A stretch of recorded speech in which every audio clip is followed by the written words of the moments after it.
तो ये तुम्हारा आखिरी फैसला है? जी। और अगर वो दोबारा आ गया तो? दोबारा ही आ गया था, मैंने वापस भेज दिया। तुम्हें जिंदगी में रखने को जी करता है, पर एतबार करने को नहीं। जिंदगी में रख लीजिए, एतबार भी आ ही जाएगा। ना रखूं तो मैं मर जाऊंगी। दिलनशीन, तुमने मरना होता ना तो अब तक मर चुकी होती। मौका दे रही थी खुद को जिंदा रहने का और आपको इस इश्क को हासिल करने का। इश्क? एक प्यार अकल के अंधे हो जाने से होता है, और एक प्यार किसी के रवैये और आदत से होता है। वक्त के साथ पर्दे भी हटते जाते हैं। रवैये, आदत इस प्यार को खत्म कर सकते हैं, मगर इश्क हमेशा रहता है। हालात, रवैये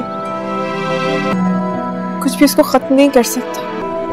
मैं चाहती हूँ कि आप इस इश्क को अपनाएं। नहीं है मुझे जरूरत किसी भी चीज की। मरना चाहती हूँ या मर जा। क्या ये आपका आखिरी फैसला है? हाँ। यूं किसी के गम पे कब्जा नहीं करते। कैसा कब्जा? आपको क्या लगता है कि औलाद के मर जाने का गम सिर्फ बाप को होता है, माँ को नहीं? मैंने अपने बच्चे को खोया है। आपने कभी तो मुझे अपना समझा होगा। क्या सिर्फ थोड़ी देर के लिए खुद को मेरी जगह पे रख के सोच सकते हैं?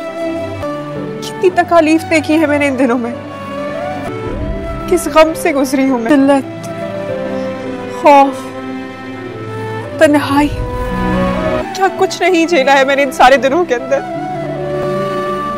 सिर्फ इस वजह से क्योंकि मैं आपके साथ रहना चाहती हूँ हैदर। मैं हमारा घर बसाना चाहती हूँ, पर अगर आप नहीं चाहते ऐसा तो ठीक है। मैं आपको फोर्स नहीं करूंगी, बार बार आपके दर पे भी नहीं आऊंगी, चली जाऊंगी। जल्दी हो जो तेरी थोड़ा ते जागे मेरी रहे में।